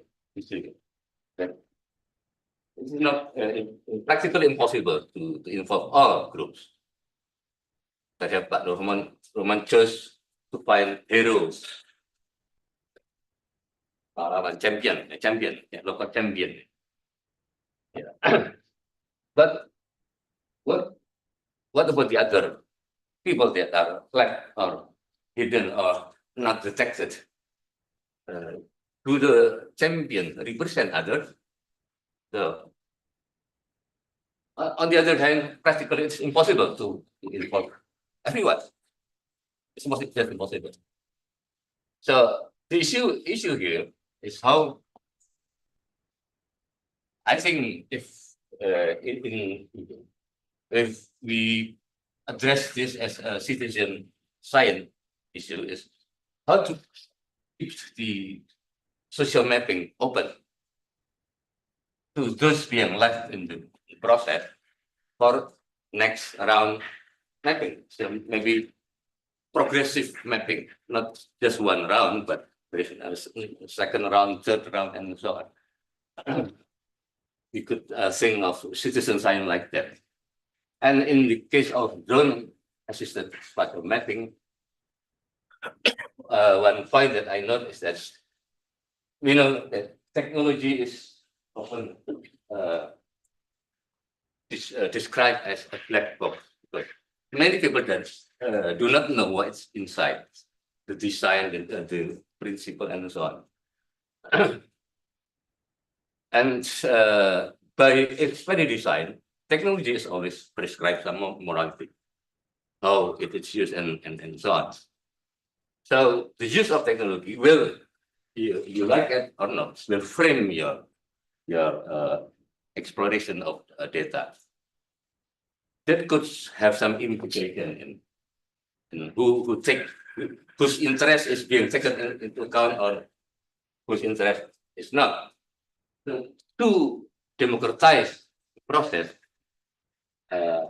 perhaps we need to open the black box and to involve people from the beginning in the design process, or how people see the design. Of course, they don't understand the design, but we could have third parties to explain what is the assumption under the design. Is it what people like, or they want some different change in the design? Okay, and the last case, this is the next slide. Next slide, please. This is ongoing research by students, not yet finished, but the discovery of fossils in a village in West Java. Fossil here. When these things were discovered by the local people, they don't, of course, they don't see it as something scientifically important. Yeah, but perhaps they have some traditional knowledge or some myths because but not long after that, the news spread out, and suddenly many collectors come in and offering some commercial values, and a number of local people involved in the trading. And then on the later time, scientists come into the they work for the government, and they bring in the issue of consultation because it has some value in scientific knowledge about geography or geohistory, about story of life and so on. So the scientists try, and the local government try to persuade people to agree to develop some kind of geo-heritage village, to propose planning to make that happen. The challenge that there are wide gap between scientists and the local people with regard to that artifact and the fossil. There are different contested interests. This case shows that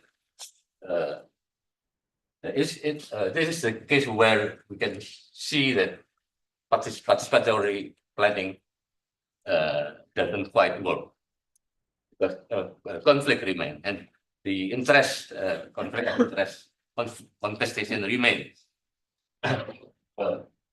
This is another case where engagement in knowledge production is key.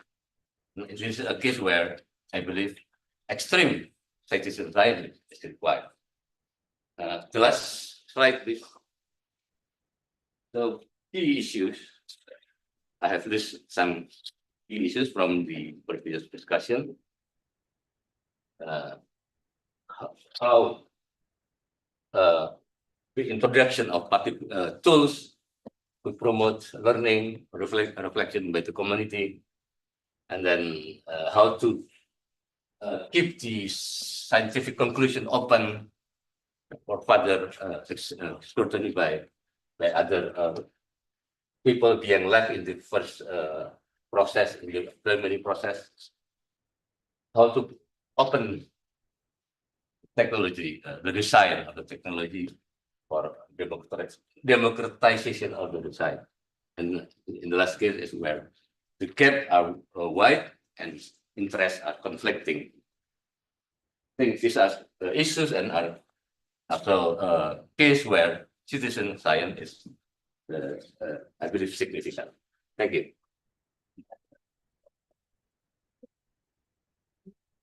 Presentation. Now we're going to have Q&A sessions from the participants. Should you have any question here, you may raise your hand, or from the line participant. You may give your question in the column chat. Bahasa nggak apa-apa kalau udah barusan. Ada yang mau ditanyakan?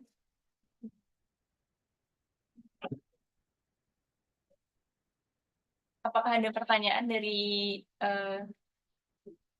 receiver online mungkin?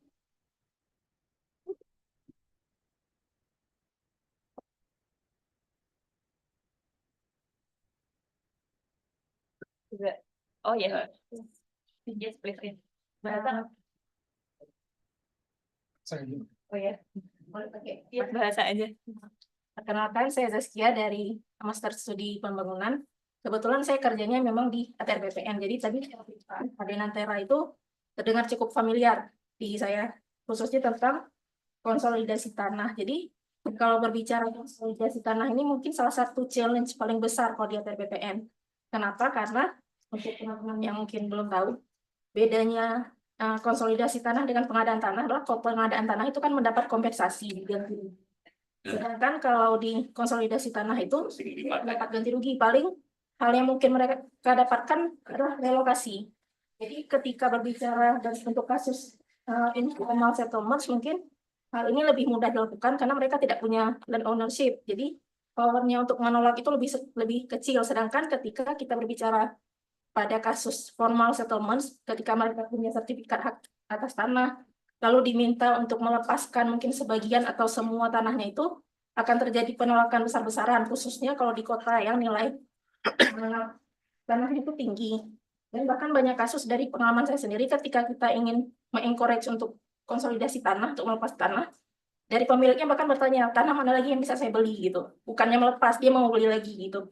Jadi pertanyaannya adalah bagaimana tips atau triknya untuk meyakinkan mereka bahwa ini hal yang baik untuk dilakukan. Karena kalau misalnya mereka menolak pun sebenarnya nggak apa-apa, itu kan secara legal dibolehkan untuk menolak. Tapi yang pengen kita tahu adalah karena kita juga terlibat dengan ini hampir setiap tahun, adakah kalau dari segi akademiknya cara-cara pendekatan untuk meyakinkan si masyarakat ini bahwa konsolidasi tanah pada akhirnya akan menguntungkan mereka.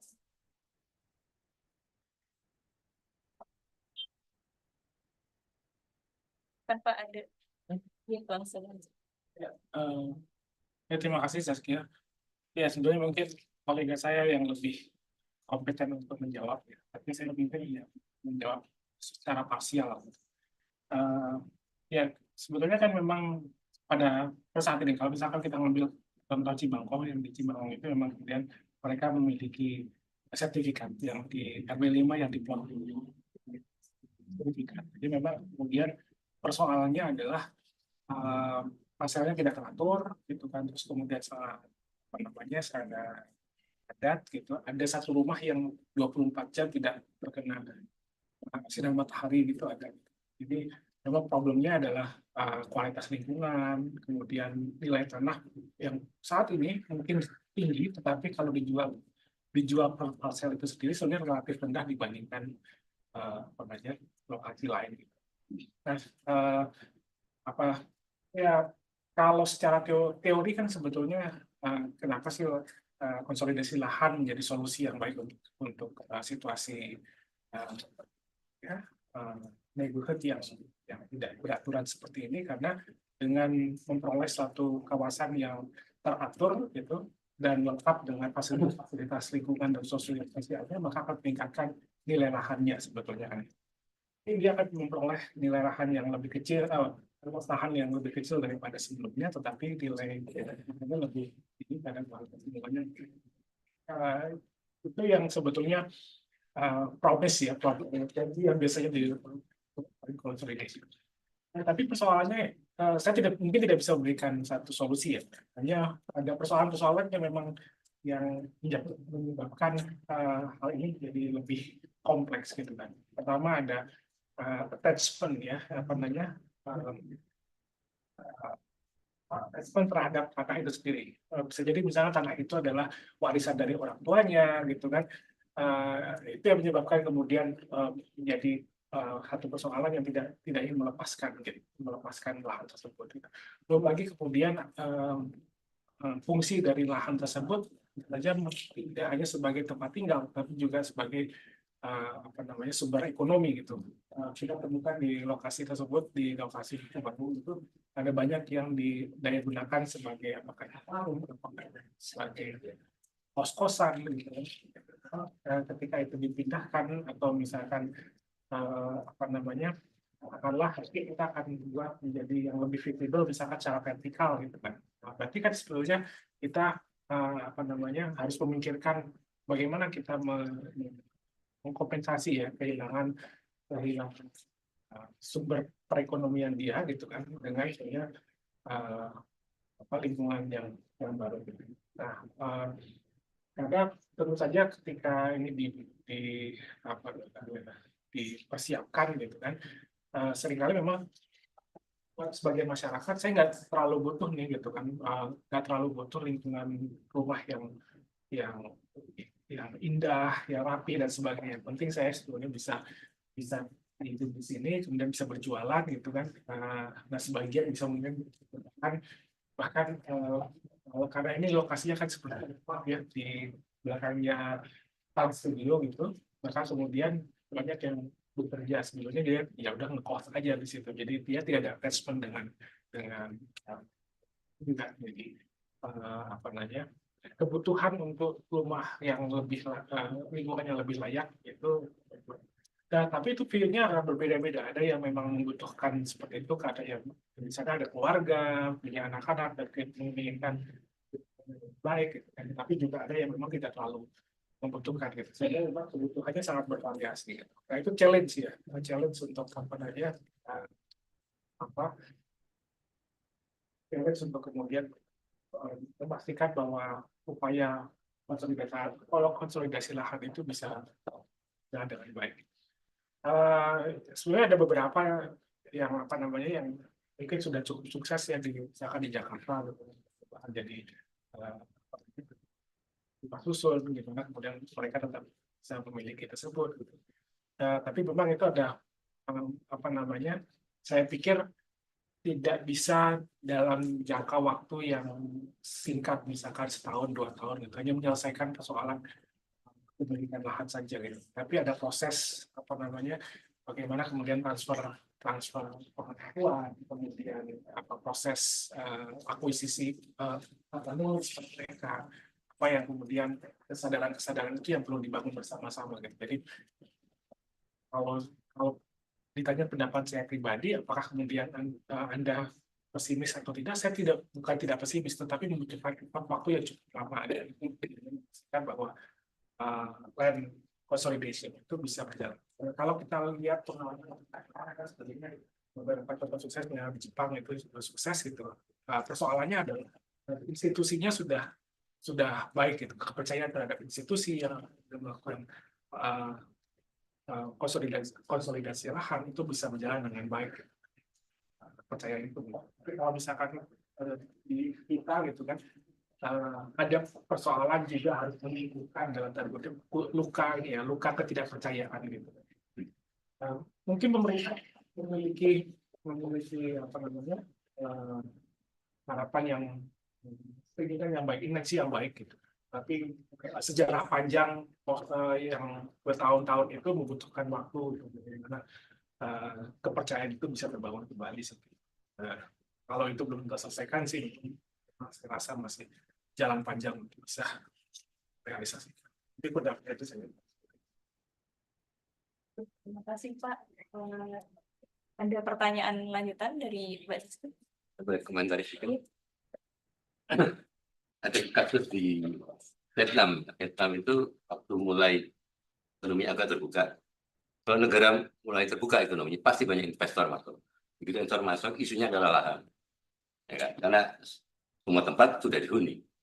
Nah, tapi setiap ada upaya memasukkan investor bukan lahan, pemerintah mengajak masyarakat sekitar untuk bicara ekonomi planningnya ke depan.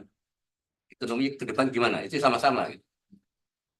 Jadi, saya pikir kalau kita, ini ada investor, kamu mau nggak saya usir? Siapa sih orang mau diusir? Tapi kalau, nah di sini relevansinya citizen science.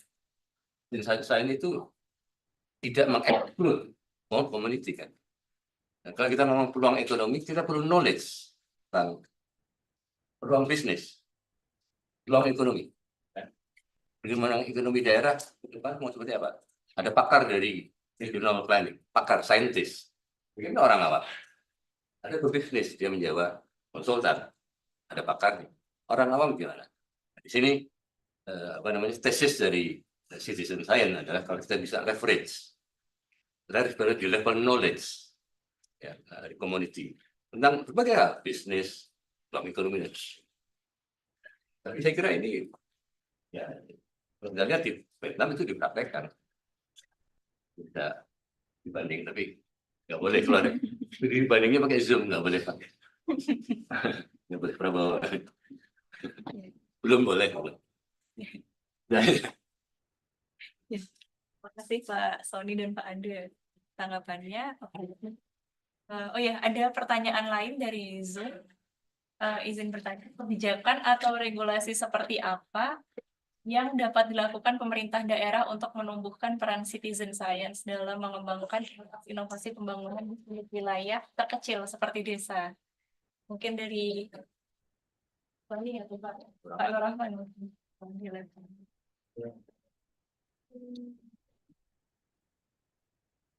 Baik, ya kebijakan apa? Kalau kebijakan berarti kan ini awal dari pemerintah ya.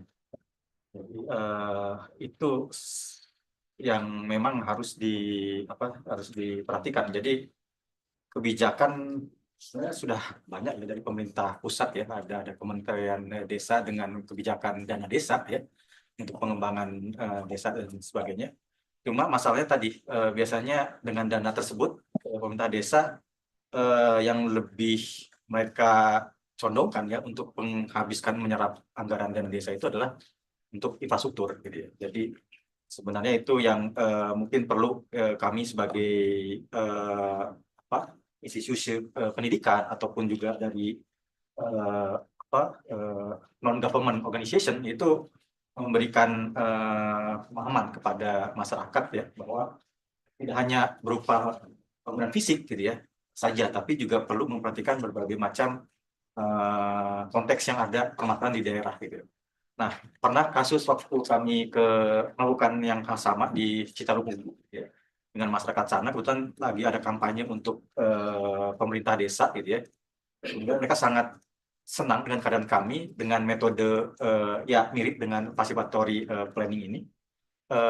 Diminta di grouping, kemudian setiap grup fokus apa sih masalah fisik, kemudian masalah sosial, masalah ekonomi, kemudian masalah kelembagaan gitu yang ada. Kita undang dari pemerintah desanya dan kita temukan gitu ya berapa isu-isu gitu ya. Ternyata isu yang mereka hadapi itu ternyata Citrumuli itu kan ada keterbatasan, dia tidak boleh bisa mengcultivate the area because dia ada di daerah konservasi area gitu. Jadi sebenarnya ada beberapa alternatif yang bisa dikembangkan katanya. Jadi kita temukan oh ternyata bisa ya kalau kita melakukan misalkan dengan agroforestry gitu ya, dengan tidak menebang pohon dan sebagainya. Jadi hal-hal seperti itulah yang mungkin perlu kita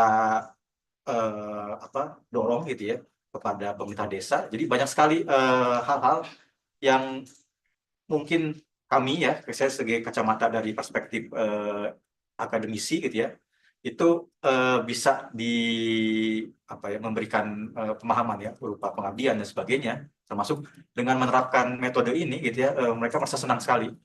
Setelah kami melakukan participatory planning di Aru gitu ya, kita pulang gitu ya, mereka jawab, aduh ini sangat apresiasi sekali gitu ya, semoga tahun depan kita sana lagi gitu untuk di desa lain gitu ya. Nah itu artinya apa? Artinya mereka sangat perlu gitu ya hal-hal seperti ini gitu ya, out the box itu yang tidak yang umumnya mereka kan hanya sesuai dengan atasan saja gitu, membuat kebijakan dan sebagainya kita ikuti dan sebagainya. Tapi biasanya yang atasan itu tidak paham gitu apa sih permasalahan yang ada di tingkat bawah gitu. Setelah mereka menggunakan ini, oh iya paham ternyata mereka butuh jalan ya untuk misalkan ya contoh saja atau jembatan gitu ya, atau misalkan mereka selama ini kan menggunakan kapal gitu ya, untuk menghubungkan antara satu pulau dan pulau lain gitu.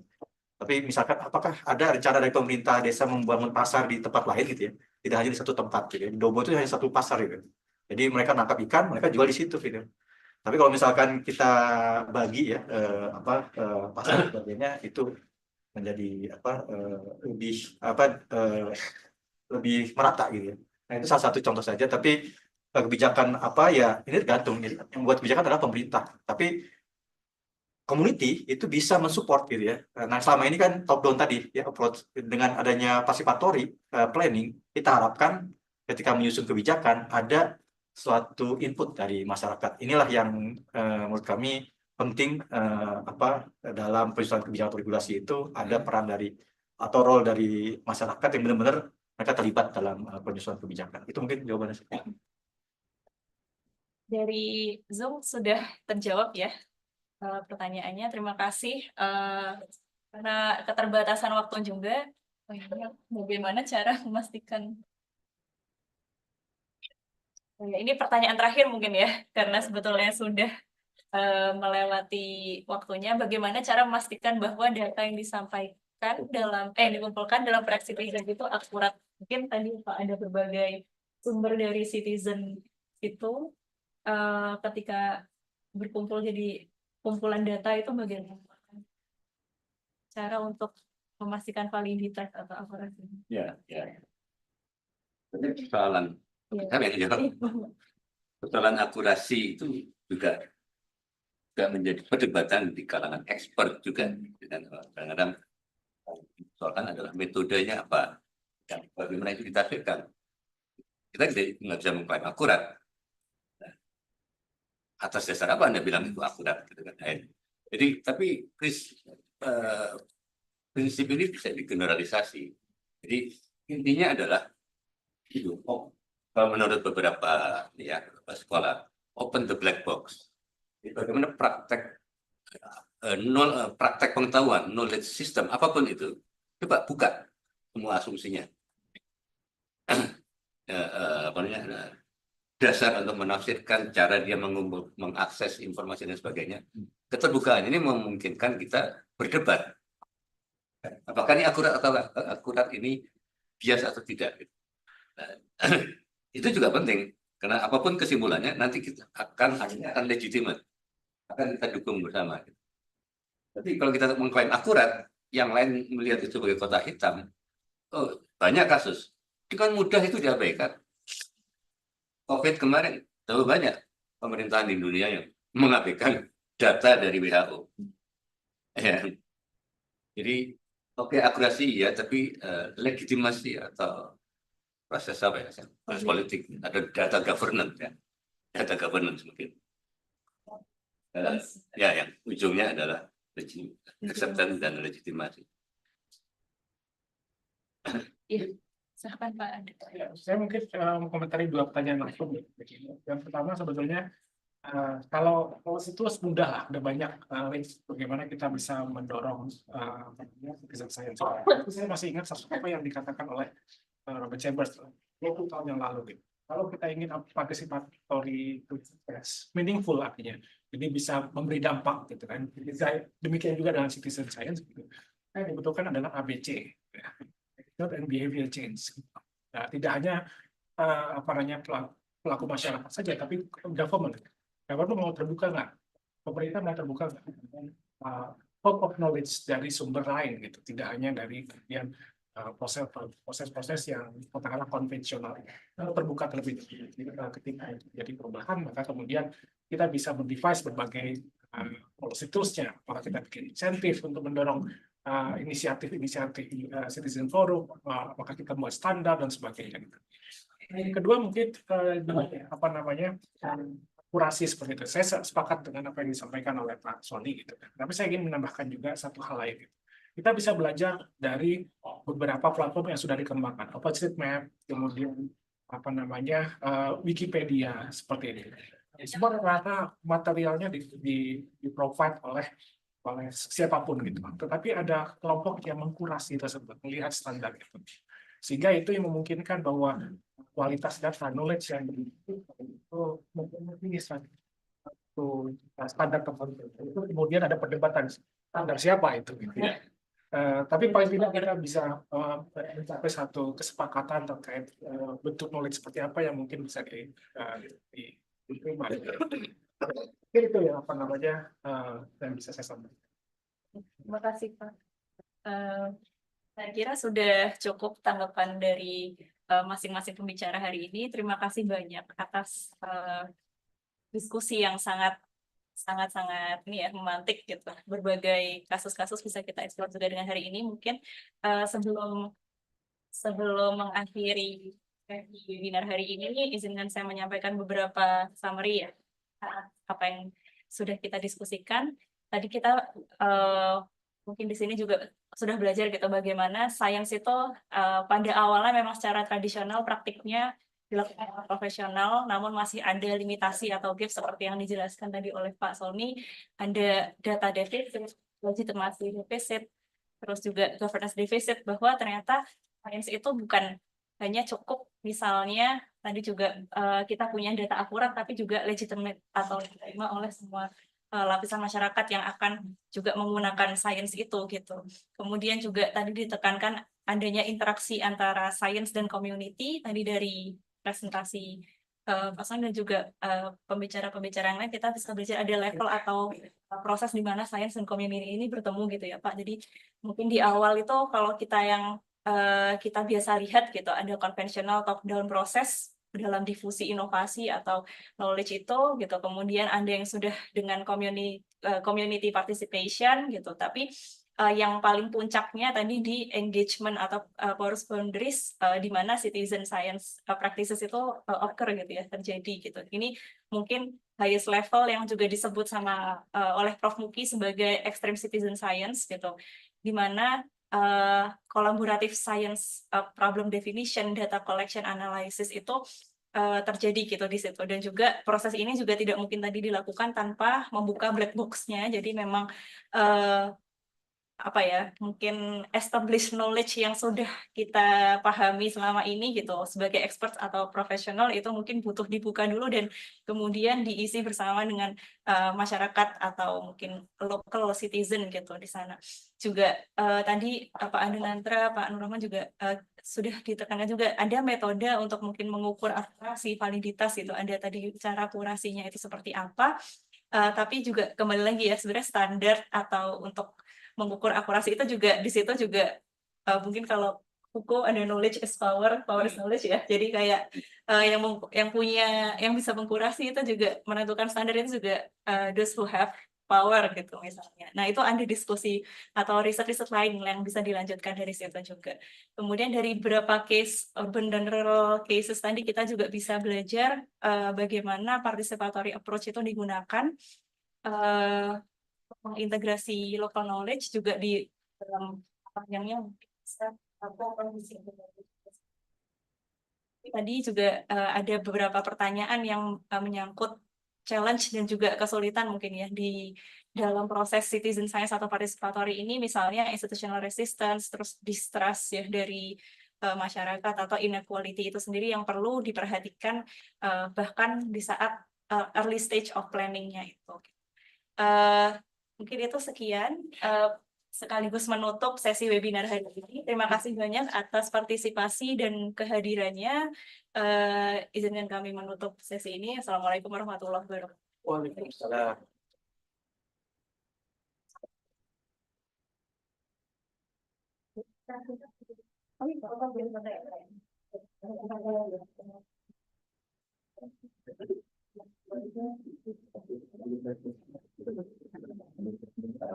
Ekstremis.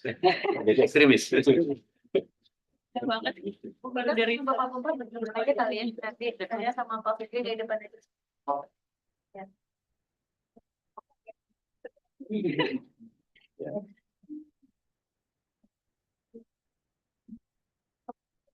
Gabung aja ya. Di sini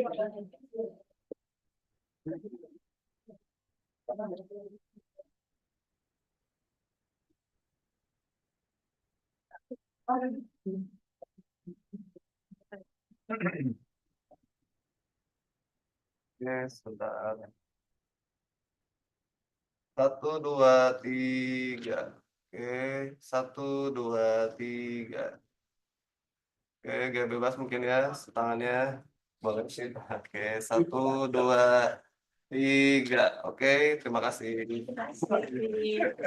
Jangan lupa isi form ya. Udah foto. Lagi 3T-nya ini lebih penetrasi.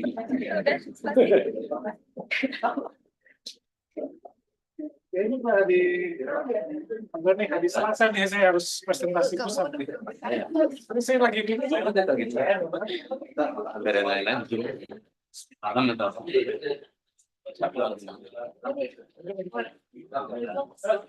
udah sebenarnya ya ya. Saya ada bahan. Ada kapal. Ini depan mau gimana? Tahu nih, kasih ya. Ya, makasih Pak. Udah salat. Saya lagi nggak tahu.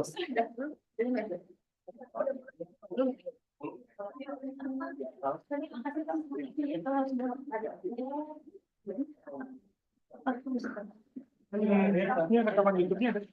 Nanti saya downloadin Pak. Kalau masukin ke drive PPK aja. Kan butuh YouTube juga. Wah, Oh iya, Iya. nanti dikirim juga. ini kalau gitu Kayaknya masih bisa diakses terus kan ya Pak? Kalau tadi aku tanya Sendiri dari saya.